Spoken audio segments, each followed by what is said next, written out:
Hello everyone, all you chess fans joining us in the live broadcast room, and a warm welcome to the 2025 Tiantian Xiangqi Cup, the Chinese Chess Association's annual grand finals. I'm your host, Wenzhe. Hi everyone, I'm your host Wang Bin. Alright, in just a little while, we're about to begin the men's championship final. I'm sure you've all been eagerly anticipating this moment for quite some time. Who will ultimately emerge victorious and claim the championship title? We'll all have to wait and see. The two players who have made it to this final match are Wenzhe and Meng Fanrui. As for these two, from the matches over the past few days, I believe everyone has already gotten a good understanding of them. Meng Fanrui, as a true prodigy, has been renowned for quite a long time now, it's safe to say. I believe everyone holds a very deep, a very profound expectation for him, hoping that on his journey of growth he can continue to reach new heights. And what about Wenzhe? Well, judging from his performance in our group stage, this time he was truly exceptional, and he certainly left a deep impression on many chess fans. Making it all the way to the championship final certainly wasn't easy. We're really looking forward to seeing what kind of spectacular match this ultimate showdown will bring, and our game is about to begin. And everyone, please feel free to share our live stream with all your other chess friends around you and invite them to join us for this ultimate battle, which is also the very last match of our entire competition. You can also type your favorite player, the one you support, on the public screen. Oh right, I also have the popularity award voting. Yes, everyone is welcome to log into the Chess Friends Home mini program and cast your precious vote for your preferred chess player. This competition is also the Chinese Chess Association's year-end grand final. This particular event is an A-class tournament marking the 13th points-based competition of the entire year.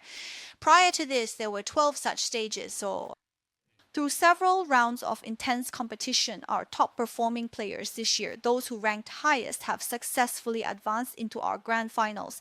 In total, we have 12 male players and 8 female players. Among them, individuals like Yin Shen and Tang Dan. They both secured their spots by showcasing their exceptional performance in the World Championships.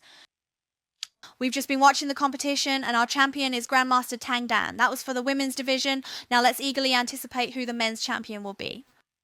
Alright, so men's players have also started their matches very quickly. Now let's take a look at what the draw is.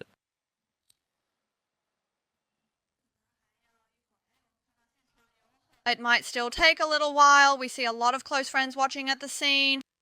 Some of them have actually come from quite a considerable distance away, simply because they're hoping to be able to witness live, right there, the expressions of these top masters as they play their games in person, or perhaps to observe the actual chess matches themselves, or just to get that truly immersive, on-the-spot feeling of being right there in the thick of it all. The overall atmosphere is incredibly strong and palpable. When you experience it live, there's a unique atmosphere that's all its own. It's quite different from what you see when you watch it online. I imagine many of you chess enthusiasts watching on screen right now must be feeling quite envious. If all those friends who live nearby, they can easily come over here to watch. Because nowadays, with the internet's continuous development, many of our matches are primarily watched online. Right, exactly. But in the days before the internet, the more common way to follow a game was still through live on-site events, as often featuring those large display chessboards. Of course, the most famous examples were tournaments like the Wuyang Cup. But having a venue, like a cultural park, is quite convenient for it. But not every city possesses these kinds of conditions and cultural heritage. Okay, now we'll look at the draw results. It should be Mr. Wenzhe. Looking at this semi-final match, it seems he and Wang Yubo are quite a bit more skilled at rapid chess. Earlier, when he was playing with the red pieces, he made a strategic choice to play a slow game, aiming for a rather stable, easily drawn position. And then in the 5+3 rapid chess tiebreaker, he performed exceptionally well. This is a player's strategy. For example, I've prepared some aggressive opening traps, but I'm not confident in the longer game, and I'm afraid you'll have enough time to think it through and enough time to break them. As for me, I'll play a slow game, choosing a more stable approach. I'll stall you until after the loading screen. I'll use it at the 5+3 moment. As for 5+3, because you won't have time to think, I'll likely have a better chance of fooling you. So from Wenzhe's previous, looking at his strategy, it seems he's probably hoping to really push the pace and gain an advantage by playing a very quick game. Okay, red moves the rook. I think I saw him play horse 7 plus 6 once. And for black, horse 8 plus 7 is a normal development of a major piece. It's something that's bound to happen in this current situation. For red, it's cannon 2 to 4, the counter-attacking horse, or perhaps it's horse 2 advances 1, the lone horse, cannon 2 to 4. And for black, chariot 9 to 8 is standard, just develop it first.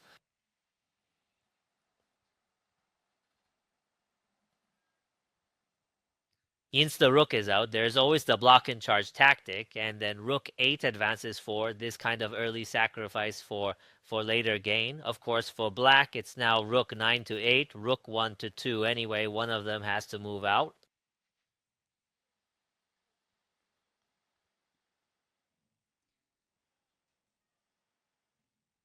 Meng Fanrui is also a chess player who became famous at a young age, and in recent years he's received much attention among young chess players. This year he also managed to win 2 championship titles in B-level ranking competitions, and his overall ranking has now climbed to the 4th position.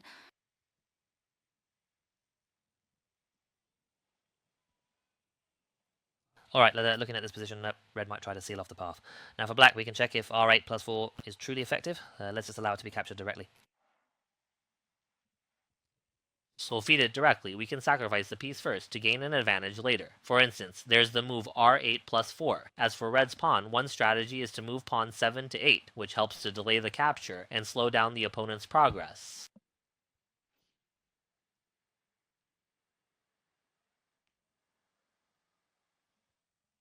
So here's a decision point. How should red's pawn be handled? Should it be pawn 7 to 8 or just ignore it? I think we might need to move it horizontally first, so to slow down its capture a little. I think this should still be within his comfort zone. It really depends on how familiar he is with this line. Because pawn 7 to 8 results in pawn 1 advancing, your capture pace will slow. We'll consider moves like r1 equals 2 versus r1 plus 2 and similar options later. So in terms of sequence, there's no need to let black's r8 to 3 immediately capture you. As long as this 8th file cannon is still aiming at black's 7th file pawn, if you capture it now, it'll be a direct exchange. If you move your pawn forward, it will advance its pawn 1 step, and if you capture, maybe there could be more variations. Well, if red attacks with c8 equals 5, black will counter with rook 2 plus 9, which leaves red's back rank 2 open. That's too dangerous, so red shouldn't attack directly. Normally here, it's p7 when equals 8, yeah? And after black pushes p1 plus 1, red can play r1 equals 2 to probe you a bit and see whether you want to capture. If you respond with rook 8 to 2 and take, then after the exchange, red follows up with cannon 8 to 3. That's the current position, a completely standard logical move order from red.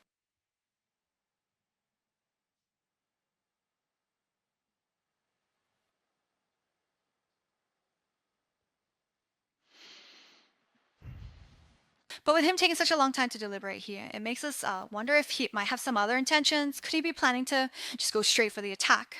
That's unlikely. What about p7 plus 1, just pushing it forward? I guess that doesn't work either. Black has h1 plus 3, and the pawn just gets taken. So yeah, that pawn push really isn't possible. I think it's probably pawn 7 to 8. Let's see what move he decides to play. p7 equals 8. Exactly. We should only fight after waiting for this pawn 1 advances 1 move. Alright, black makes a probing move first. The idea is to seize p7 plus 1. And no matter which advisor you reinforce with, once that pawn 7 surges forward, your cannon 8 to 3 simply won't get through. So the whole point of this move is to cut off c8 to 3. If you were to play p1 plus 1 first, red's cannon 8 to 3 line would still exist. That's why this intermediate move, chariot 8 to 6, is played, then specifically to stop the cannon from coming in.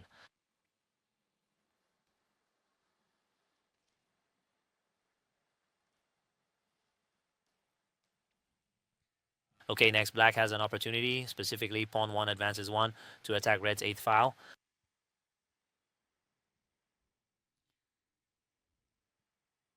Is it possible for the red side's chariot to move out now? Right, the standard concern here is whether you can develop that chariot. If he doesn't want black to advance pawn 1, then at this point, couldn't he also consider advancing pawn 9 and pausing? Pawn 9 advances 1 square. Does that make the plan a bit too obvious? Maybe a little too single purpose? But it does have a purpose. Yeah, it definitely has a purpose, yeah. Because black wants to play p1 plus 1. Once you push it up like this, even though it looks like a wasted tempo at first, that p1 plus 1 break is no longer possible. The main focus here is still on the 8th file, really on the 3 pieces lined up along that file.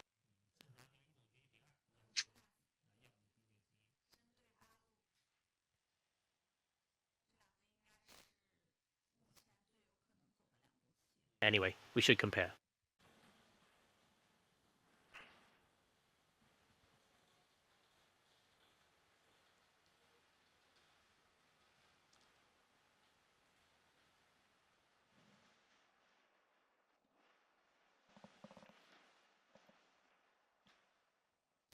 It looks like red has made a move. Pawn 9 advances one step, and sure enough, it is. It's simply to stop him from playing +1. Yes, the main point of emphasis needs to be right here. Black is moving quite fast. He's probably familiar with this opening. Then rook 2 advances 1. That's to bring out the rook by rook 2 to 4. The opening strategies of these young players, they really ought to be quite deep, especially these few. They are quite representative, of the leading figures among young chess players. Well, let's consider how the rook is positioned. Usually rook 2 to 4. Because after r2 equals 4, Black's chariot has many potential moves like r4 plus 5 or r4 plus 3. These are all good options. So let's observe how his chariot is going to position itself. All right, now that we've reached this point in the game, for the red side specifically, one crucial consideration is whether to advance the chariot from the second file 4 steps forward, r2 plus 4, because the chariot on the second file patrolling the river can be very effective. Therefore, we need to carefully examine the decision of whether to advance that chariot. I think we'll need to push the rook forward. Maybe push r2 to the 7th file, r2 equals 7. Then there's a chance to advance pawn 3, p3 plus 1, activating the horse. So this particular line of strategy is quite important. So how will Black develop this position? If he doesn't want to give you rook 2 to 7, then jump the knight to protect it. Just hold this line. Because if r2 equals 7 gets played, then Black's third file comes under attack, right? So Black jumps the horse first to hold the defense h3 plus 5. Judging by the rhythm of their moves, it's clear everyone came well prepared. Okay, so it's a stalemate situation here. Black, despite advancing a pawn across the river, still have their two chariots in very good positions. Now let's take a look at red. Simple, basically saying if you fire the cannon, I answer with p8 equals 7. P8 equals 7, yeah. By simplifying, we should try to play this position as steadily as possible. It also shows red's strategy. Perhaps he's saving some special moves for rapid play. He should play to his strengths, given that previously he managed to reach the semi-finals by employing this very strategy. Since he won his semi-final match precisely in this manner, it's quite possible that he'll stick to the same approach for this upcoming match. So one has to wonder if Meng Fanrui has made any specific preparations for him beforehand. For red, the goal of this game might be to hold on and force a tie break. Because from his perspective, he might not be confident in slow chess but have more chances in rapid chess. So sometimes players need to choose based on their own strengths. I'll observe if there's going to be an exchange. If an exchange of pieces occurs, then it's quite likely this game will quickly head to a tiebreak. Wenzhe's current points place him at 11th. One could say he just barely qualified for this grand final. And now to have reached the semi-final for the runner-up, his performance has actually been quite outstanding, including some of his previous games we've seen, which were also very exciting. Especially for Wang Yubo, it's like saving a special opening move for a blitz game. You are absolutely right about that.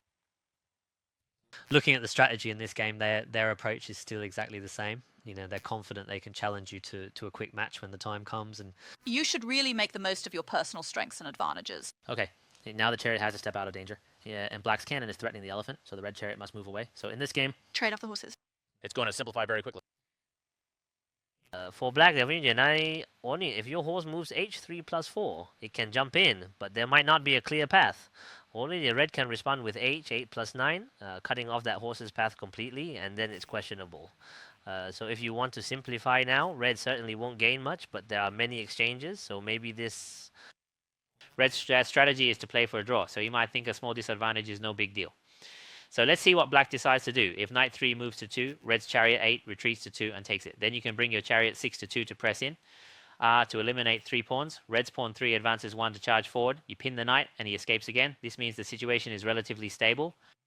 Red definitely won't get an advantage, but red's goal isn't to gain an advantage. He just wants to hold on with a slow game and play a tiebreak with you. So red's strategy is very clear, but if you play knight 3 advance 4, they'll play knight 8 advance 9, blocking the horse's escape paths, and you might not be able to develop your pieces. It's risky. Well, with his knight to 8-9, then only rook to 8-1 can threaten you. If you can't jump in, it might not pose too much of a threat to him. So let's see how Black decides to proceed here. If the game simplifies, then a tie break might be needed very soon. Under normal circumstances, if you're playing second and your opponent, the red side, offers a draw, you should be able to accept it. For you, normally speaking, is perfectly acceptable. The question is, in a rapid game, do you have any reservations about him? Are you afraid or not? If you're not afraid, then you by rights taking red with 5+3 is a huge advantage. But you need to watch out for the other person first. Suchi. Strong and He fast definitely time thinks his control. fast chess is stronger than his slow chess. Otherwise, he wouldn't have just started playing with you and then quit after the first move, right? Another thing to pay attention to is that he might have some tricks up his sleeve for rapid chess. That way your time will be short and you won't have enough time to think. These are some strategies that players sometimes formulate based on their own unique characteristics. Don't think he's playing passively. As long as he's got inside coordination, that's enough. If you consider him a player who's exceptionally strong at rapid chess, and he also has some tricky moves, if it's in there, he'd surely prefer to use it in blitz. The winning probability, it needs to be high. In slow chess, you see, when players' skill levels are often quite similar, it becomes incredibly challenging to secure a win against your opponent. Therefore, many chess players also shift their focus to rapid chess, especially when they are proficient in it. Then this strategy is also very effective. Right, because if you're in 50+20, if you try some new idea or throw in a sharp surprise, the opponent usually has enough time to figure it out and neutralize it. But in 5+3, that's not so easy. You might not have the time to crack it at all. Yes. So let's take a look at the situation here. Black's position is definitely quite good. Some moves like R6+2, these are all slightly better. However, Red's objective is a draw, so it's basically very difficult for you to win against him. So Red might play pawn 3+1, but whenever you press him, he just sidesteps and slips away. H3-4, the horse drops back. The black side moves another rook. The game is very stable. Later, he can play P3+1 and block your two chariots, and you won't win. Anyway, this game is very stable now.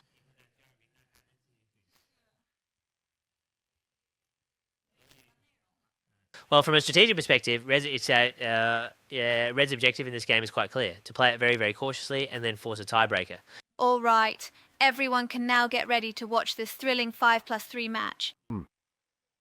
We just didn't get to see the 5+3 format in the women's group. It's also quite good to watch this intense and thrilling super fast chess in the men's group. It's mainly that Tang Dan got the first move. If you let Li Jing get the first move, it would be much better. Oh, yes, that's correct. So Yana said, there's the luck of drawing first or second hand is quite important. Because if you draw first, you have to serve. If I don't want to win this game and play it safe, it's not easy for you to win. But if you draw second, the opponent with the first hand will definitely come at you. You must hold your ground first. If you encounter someone as strong as Tang Dan, you might not even be able to hold on. Indeed. Well, so sometimes in competitive play, skill is indeed the fundamental basis, but luck also plays a quite significant role as a component. If you were to always draw the first move in every single game, that would certainly be much more enjoyable.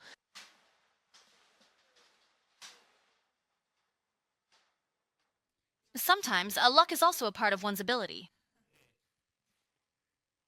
We often observe that many of these chess players who achieve great results, a phrase that frequently appears in their acceptance speeches, is that their luck was quite good this time. But it's mostly modesty. Yes, that's right. But they are built upon the foundation of their strength. Forget about even talking about the championship final. Just making it into the top 4, or even, reaching our year-end grand finals, that certainly proves they possess truly extraordinary skill. Right, because first of all, there were 12 prior competitions, and you had to determine how many points you'd accumulated in those 12 to be eligible to enter.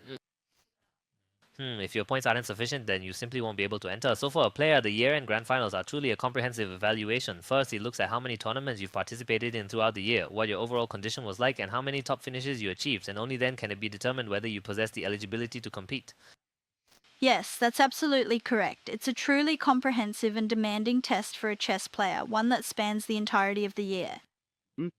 To be able to reach the finals, it clearly indicates their competitive state this year is very good. Let's take a look now. This black side of the situation is actually quite favorable, but they've already extended an olive branch, which means they don't intend to win. So it's quite likely that you're going to have to get yourselves fully prepared for the possibility of an extra game.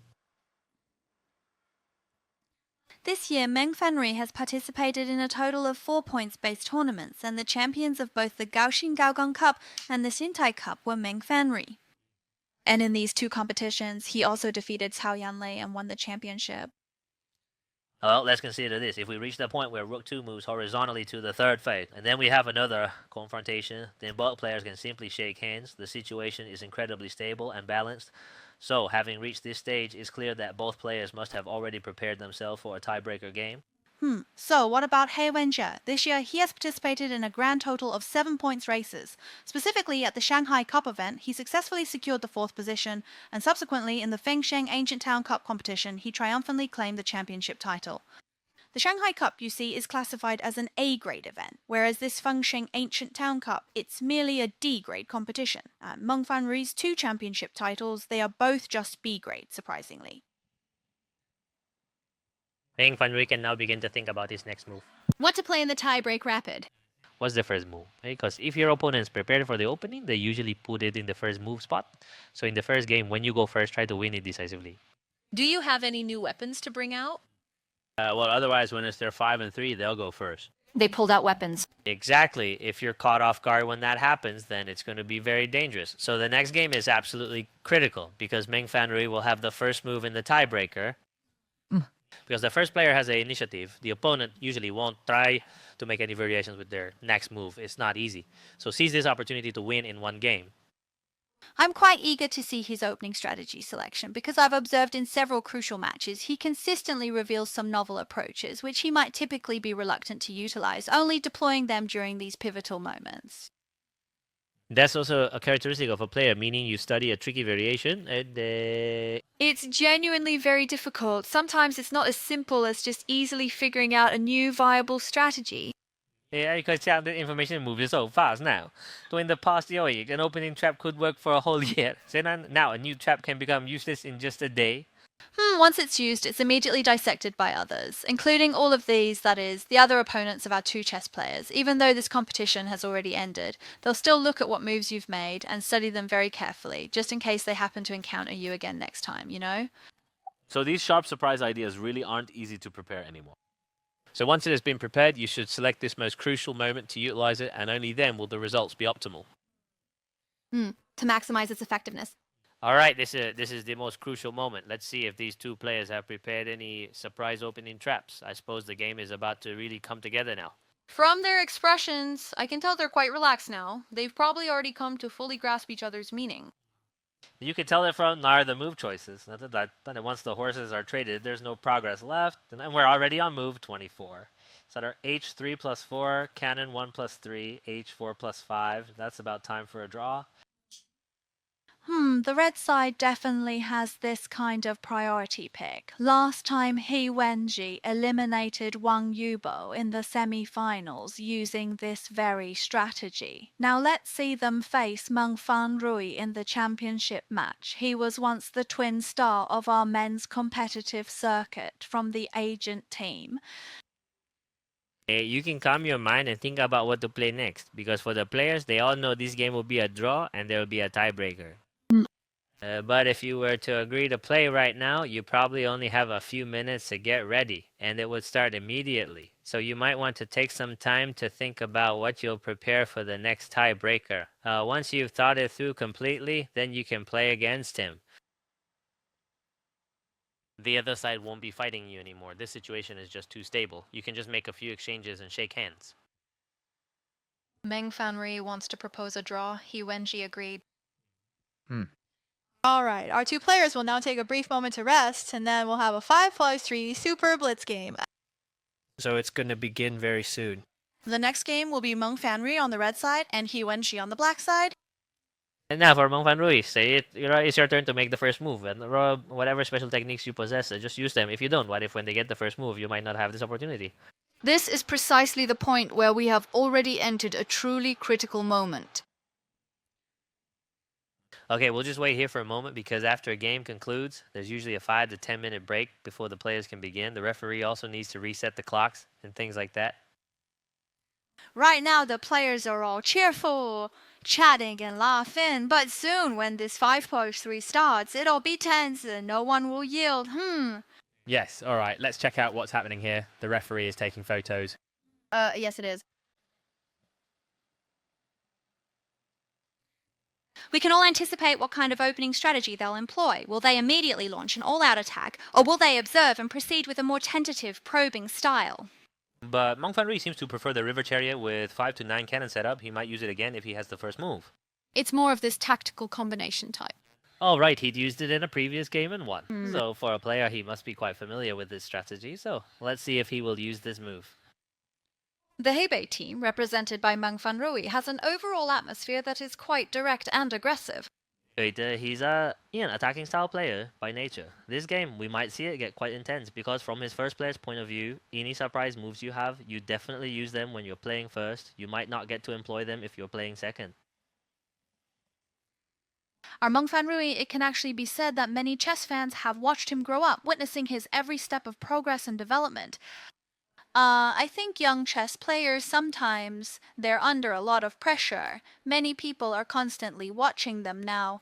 Every single match, every game, every move they make can even spark a very heated discussion online. This can sometimes be a source of pressure, but it's also something top players must be able to handle. Well, of course, because since they have such high expectations for you, and you also want to become a top-tier chess player, then you simply must raise your skill level. There's nothing to even think about. But we must not forget that he is still an underage young chess player. He's only 17 years old this year. No big deal. He already won the Asian Youth Championship at 16. But back then, wasn't there not as much of this, where the voices of chess fans would affect one's mood? Ah, right, because back then there weren't that many viewers. You know, back then, information didn't really spread all that quickly. Now, it's not like your situation with live streaming. I've actually heard them say that right after they finish, they'll open the live stream to check out the comments. I think sometimes if there are certain comments, it can really affect their mood. Yes, if you just play one that's not special, many people might scold you. Yes, of course, sometimes if criticism isn't allowed to be freely expressed, then even praise loses all its true meaning and value. Our chess players, even though they might experience moments of emotional tension and nervousness, they also utilize this very approach to inspire and push themselves forward, allowing their psychological fortitude to become even more robust, ultimately developing a much stronger capacity for endurance and resilience. Yes, because if you want to be a top chess player, you'll inevitably face all kinds of voices.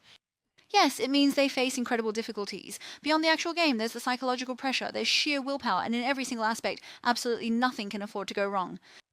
That's how competitive sports are. Well, it's not easy for a 17-year-old. I think his growth has been quite evident over the past few years, and this time we're really looking forward to seeing what kind of performance he'll deliver. His opponent, Wenzhe, is actually relatively older than Meng Fanrui, so in terms of experience, he might be a bit more seasoned. In this particular match, he was also competing in the group stage against Meng Chen in that game, which garnered a lot of public attention, and it turned out to be a truly spectacular and eye-catching contest. Then in our semi-final round, he once again eliminated Wang Yubo, and he employed the very same strategy we're discussing today, slow chess to control the center, followed by a quick chess push. Yes, it shows he's a chess player who knows he has an advantage in rapid chess. Yes, that's right. They possess a very thorough understanding of themselves and have also formulated a corresponding strategic plan, it can be said. Right, so let's see if his rapid game has any sharp tricks. Well, yes, in rapid chess, the opening phase is actually extremely crucial. If you've thoroughly studied the opening, besides saving valuable time and executing more precise moves, I believe the most significant aspect is that you'll gain a clear understanding of the future development of the board position. This means knowing where the middle game's focus will lie, precisely where to launch your attacks, and where to concentrate your defenses. I feel this is particularly vital for rapid chess, as it provides you with a clear sense of direction. Now, the other thing is that your opponent will be under more pressure. There, because if the other side never moves, never has to think, that means they're always doing the opponent's homework. Yes, that's right. We just stressed that Wenzhe's strategy focuses on ultra-fast chess. But I believe that by today, Meng Fanrui must also be well prepared. Whose weapon will be brought to bear, I think that's also very important. Sometimes, even with preparation, you can't always use it in today's game. But judging from his previous games, the opponent will surely prepare his 5-9 cannon because he's played it before. In 5-9 cannon, this cannon doesn't advance to the 4th rank. In their pre-match preparation, players are battling wits and courage. You analyze me, I analyze you. Right. So it's all about seeing how well these two players have prepared their sharpest moves and if they can land them on their opponent. Yes, this is also a key point of interest for everyone, especially with how advanced information has become. Because in their regular training, their foundational skills, such as their stances and basic techniques, are already very solid. Once they reach this level, it's really about seeing the contest of strategic planning and execution. All right, it's starting. All right, first let's guide, then bottom cannon 8 to 5. Normally black's horse 2 advances to 1. If red reinforces the advisor, black's cannon 2 moves to 4. If the chariot 9 moves to 6, reinforcing an advisor and directly capturing it, this move is a bit disadvantageous, but it's not a big problem. Usually it's about reinforcing an advisor and waiting for red's horse to advance to 8. Let's see, directly exchanging pieces. This move gives red a slight advantage because chariot 6 retreating to 2 can control this file. He's very strategic. Yeah. It's like he's planning to play it safe when he plays black, keep things solid, and then really goes for it when he plays red. He's very much a strategist. So here, should red take the pawn with chariot 6 to 3, or advance the horse h2 plus 1? Because black wants to play r8 plus 8, so you either move horse 2 plus 1 or first capture a pawn to see how black reacts. However, judging by the time he went, she must have been very well prepared. He didn't even use any time. This means the opponent had already anticipated you would make this move. Yes.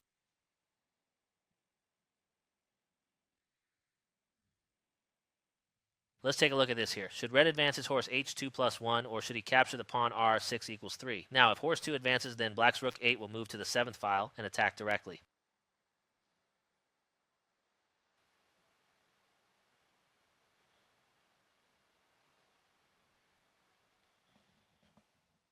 Of course, with only 5 minutes, you can't really overthink. At most, you can plan 1 or 2 steps. This is a slow chess way of thinking. You find a move, and if it's okay, you play it. The fast chess way. For slow chess, you can think of several moves, then compare them carefully, and only move once you've calculated everything clearly. Blitz chess needs positional feel. For quick games, just look at one move. If it's playable, that's enough. Don't expect it to be too precise. That's not really possible. All right, the horse should jump forward, h2 plus 1. After r8 plus 7 from black, will he go for a double exchange? Yeah, Wei Fanrui knows that he can even play c5 plus 4 directly. It's very clean and straightforward. The idea is to play r8 equals 6 and force simplification. If you capture, I just fire the cannon once in return. With r8 equals 6, both sides end up without double cannons, so the attacking tempo slows down a lot. The next round is my turn. Basically, he's saving surprise moves for when he has the first move in a 5+3 game. Well, it's become quite evident and clear what our main objective is now. All right, let's go for the rook exchange. Now, after this particular exchange, if black decides to pull their rook back, it really doesn't feel like it'll be an easy win for them, because both sides will then have a rook and 2 knights, and black will almost certainly want to make that exchange. Once that exchange is completed, they can then consider adjusting the position of their knights or perhaps their rook. Anyway, red's position is a little bit better, however, because both of their cannons are gone, so essentially winning will be extremely difficult. Let's see if the central horse needs to be moved. This horse moves from 5 to 3, or the horse from 5 to 6. Then red must bring out its chariot. Red's chariot, r1 plus 1. Quickly get that chariot out. What about black's next move? Should the chariot on the second file retreat?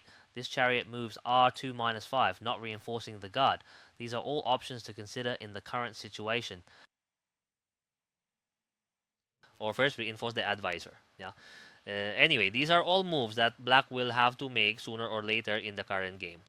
Red will then either advance pawn 1 or pawn 3 to connect the horses, because the horses on that file will need to be connected later. Then pawn 3 advances, preparing to cross the river. Black should consider advancing pawn 5, p5 plus 1. Then his horse can jump to the advisor's corner, h6 minus 4. Another option is retreating the chariot, r2 minus 5, should he cross the river to grab him first to see if his chariot stays put. Perhaps chariot 2 should retreat 5 first, because that chariot's position isn't ideal. It's better to move the chariot to the river line first, making defense more convenient. It's also important if the 5+3 can deliver results early on. So I see in terms of sequence, first rook 2 retreats to 5, and then we see if red's rook usually settles into a position, and after that we look at how the 6th rank horse moves, because the 6th rank horse can retreat from 6 to 8 for defense, or after pawn 5 advances 1 step, it can retreat to the advisor's corner on that side. So positionally speaking, the rook needs to be repositioned for the moment.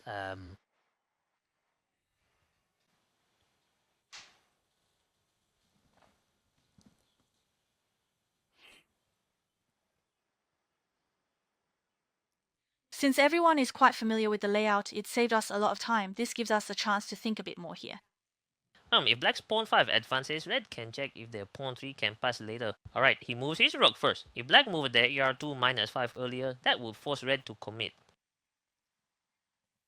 Since R2 minus 5, red's horse can't jump. He can then move rook 2 to 8 to come and drive it away. So at this point, R6 plus 5, first pushing in. This line is quite important. If not pushing in, then pawn 3 advances 1. Anyway, you definitely have to choose one of these two. Going to the side is also an option, or rook 6 advances 5 is also an option. The horse directly advanced 2. The direct jump is to set up horse 3 minus 4 later to always keep him pinned. Black's defensive play in this phase wasn't very good. It might get a bit difficult later on, don't you think? His horse might have to retreat sooner or later, otherwise if red's rook advances, that position would be a bit strange. So the p5 plus 1 move just now was not good. He wants the chariot moved. Then his red position would be better, he'll follow you. What I mean is, the ball combination is a bit difficult. It's not that it certainly can't be matched. This blitz game is actually quite a difficult one. What I mean is, the position is a little bit too low. It's quite possible your opponent could use double horses and double pawns to poke at you. All of these things are certainly possible, therefore that previous horse maneuver, a defensive adjustment, wasn't handled very well. Now for the red side, at this point, we'll have to see if moving the horse from 3 to 4 is a viable strategy. It seems this pawn, when the horse retreated, also dealt him an additional blow. So one is to check horse 3 minus 4, the other ignore it, rook 6 plus 5. Oh, that's exactly how it happened. So he checks first. Let's see. Knight 3 retreats 4, taking an advantage. If he wants to break your guard, you always have to move. This broken guard can move, but this game isn't played well, so it might not be a draw. Red already has one pawn, a knight 1 advances 2, and another pawn. This is quite dangerous. Just now, this defensive formation wasn't adjusted well. Pawn 5 advances 1 was problematic. Not refined. The correct move should have been rook 2 retreating 5. First, you need to bring rook 4 back. That pawn of his isn't going to be so easy to get past. In an actual game for black, this would be quite difficult. Just break the elephant. Breaking the elephant isn't hard now. The key is red's rook, knight, and 2 pawns. This game has a chance. Black only has one rook remaining on the board. It won't be able to create any deadly threat to red. Well, you simply move it away. If he captures your elephant, you'll be in a difficult spot. Anyway, as long as you maintain your rook, knight, and 2 pawns, even if he's missing an advisor, you can still put up a good fight. So, in this game, red has a chance to move the pawn first. It'll be captured eventually. If he takes your elephant, it's no good. You can also retreat your rook to 5. Okay, in the actual game, he captured directly. Let's see. Red moved 2 pawns. So black now has to consider whether to move the chariot to the 2-5 position to protect it, or perhaps to advance a guard piece. Originally, this pawn was certainly meant to trade for 2 elephants, or else the chariot would move to the 2-5 position. You certainly can't just let him take it for free. Red could have moved it earlier, couldn't he? Moving it now is the same. Now that we've reached this point, let's see if red's 2 pawns are enough to win this game. This endgame has proven to be quite a challenge. It's really quite tough. The main issue is that one of my knights is completely blocked and simply cannot advance at all. If only that knight could find a way to break free and move. Black still has some harassment tactics. Okay, now that we're here, let's see if red's home base is poorly defended.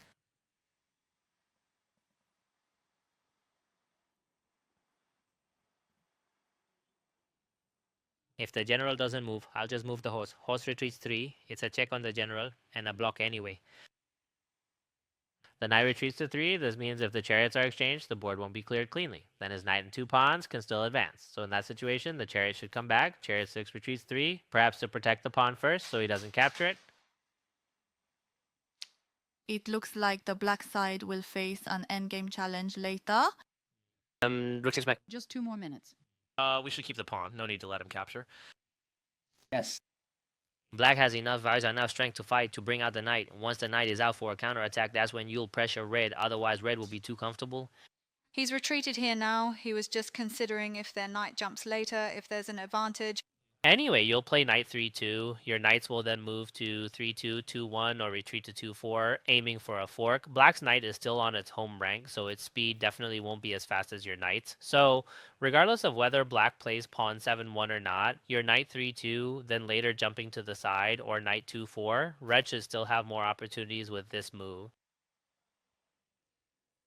Perhaps black could consider pawn 3, advancing 1 to bring the rook back to defend. By dealing with the pawn and bringing the rook back, we can see if this makes the defense a little bit more convenient. But this is a fast game, and the attacking side will definitely put you under pressure. It won't be that easy to consolidate. Now black has just over a minute remaining on the clock, and we'll observe what unfolds once the time drops below 1 minute. That's quite a clever move, so he makes this particular move first. The elephant piece will certainly need to be moved to defend that position. Following that, the horse will advance from position 3 to 2, leaping into the lying trough formation. The black player is now entering their final minute. I feel if I play this move under time pressure. Anyway, you can do it, but on the spot you might not. Yes, if you're counting down the seconds, that's incredibly difficult. Well, right now here, we're just going to reinforce the elephant, and then he'll move his knight from 3 to 2. But the elephant always needs to be reinforced, right? Otherwise, he's going to check the king, you see. When we get to this point here, black's move is to advance his knight from 1 to 2. Should we do it or not? Is there enough time for us? If there is enough time, then we should quickly jump out.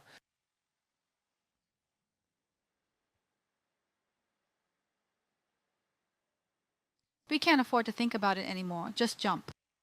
Anyway, now to make this jump, I really need to see how they defend. If I don't figure it out, I would have moved this piece ages ago. Meng Fanrui plays very quickly, also putting time pressure on black. These are risky. He seems to want to shore up his defenses now. We'll bring up the advisor. The knight 10 advances 6, and that could potentially scatter the 7 stars formation. Let's take a look here. Red has quite a few opportunities, but even if red's pawn 3 advances 1, it still presents some danger. They should quickly move the general out. General 5 to 4. What can be done? He chose to advance and then jumped across the river, it seems. So they don't pause. Anyway, the rook and knight have a great many tactics when working together in endgames. Pause. The rook and knight surprise move is also a very famous checkmating technique in the endgame. Black intends to play knight 2 to 3 to bring it in. It seems like he's just trying to challenge you. Because if you just keep defending and you have no time to think, that's very dangerous. You need to move your horse like horse 2 to 3 or horse 3 to 1 or horse 3 to 5, forcing the red side to defend. That way the red side will also be under time pressure. I mean, if they just burst right in, you, as the red side, would naturally feel scared too?